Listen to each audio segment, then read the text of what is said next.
Picture this. A linguist discovers a cryptic book, joins an expedition beneath the ocean, and uncovers a civilization that never truly died.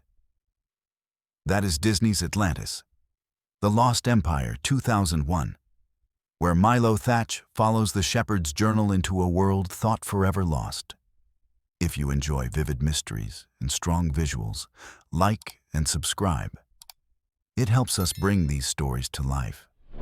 Plato described Atlantis beyond the Pillars of Hercules, advanced yet undone by its own pride. The film does something similar, shaping myth into a world that feels uncannily researched. What remains mysterious is how it's invented details, symbols, language, entire blueprints, echo traditions and theories debated by real scholars. This isn't just nostalgia. It is a mirror between myth, history, and art. And that mirror begins not with monuments or crystals, but with something far smaller. An alphabet that may carry more than decoration. Disney's Atlantis hid one of its most surprising details, not in its grand battle scenes, but in its written script. The Atlantean language was crafted by linguist Mark Okrand, the same expert who created Klingon for Star Trek, and paired with a visual alphabet designed by John Emerson. The writing wasn't decorative filler. It was designed to run boustrophodon, reversing direction line by line, just like certain real ancient scripts. And one key letter, the Atlantean A, was drawn as a miniature map of the city itself. The cave as its frame, the silhouette of Atlantis inside, a single dot marking the heart. That level of precision means the alphabet operates like an archaeological puzzle.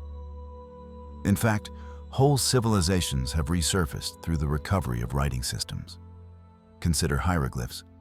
Once cracked, they reopened entire chapters of Egyptian history. Here, a fictional language channels the same process, hinting that words can be not just symbols, but keys to whole worlds. Okrand even began with an Indo-European word stock, giving the new grammar and vocabulary a trace of plausibility, as though you might stumble on a phrase and feel it half familiar. The visual influences woven into Atlantis deepen this illusion. The filmmakers avoided easy cliches of toppled Greek columns.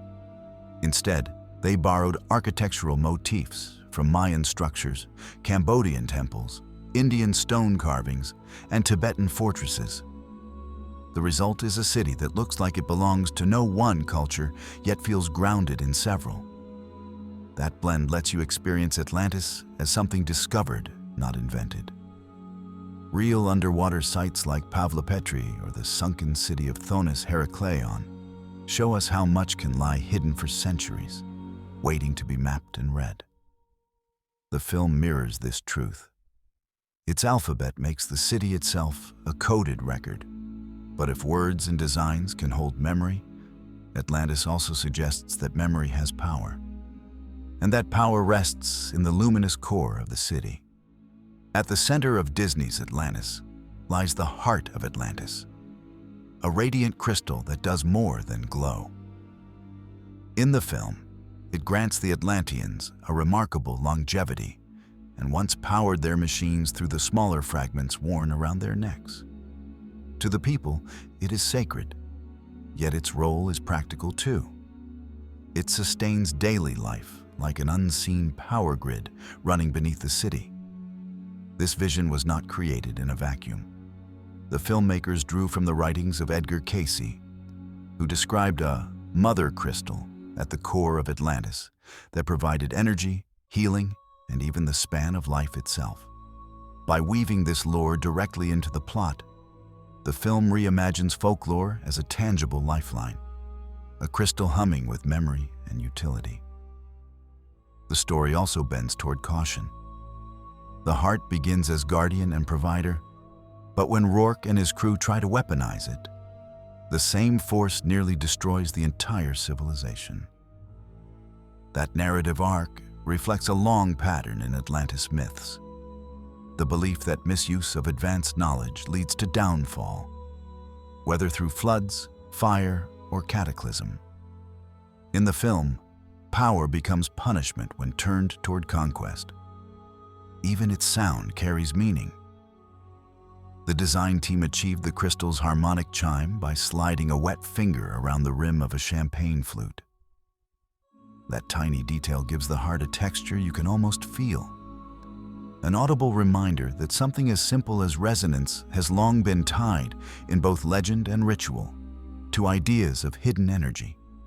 Real submerged cities, like Pavlopetri with its intact town plan, or the sprawling remains of Thonis-Heracleion, show how much structural knowledge can survive beneath the water. These ruins remind us that civilizations once built systems so advanced that we are still decoding them. In the film, the heart becomes a symbol of those lost systems of knowledge, made dazzling through myth. And when we step back, the question becomes larger. How much of this tale is pure invention, and how much echoes mysteries we continue to face today? Atlantis may appear as fantasy drawn in ink, yet its design is built from real fragments. Its language, shaped by Mark Okrand and John Emerson, with Bostrofodon's script and symbols like the A as map, recalls the weight of forgotten alphabets. Its architecture borrows from global temples, yet still gestures to Plato's lost city. And its crystal heart, inspired by Casey's vision of a mother stone, ties myth to the film's very plot. Together, these threads do not claim historical fact, but form a fabric of cultural memory and speculation. If you enjoy vivid mysteries and deep visuals, like and subscribe. It helps us bring these stories to life. Which vision of Atlantis feels most convincing to you? Plato's parable, the Minoan link, or the image of a drowned land in the mid-Atlantic? Share your thoughts below. Watch the film again, and you may notice that Atlantis lingers less as an answer than as an illustrated question.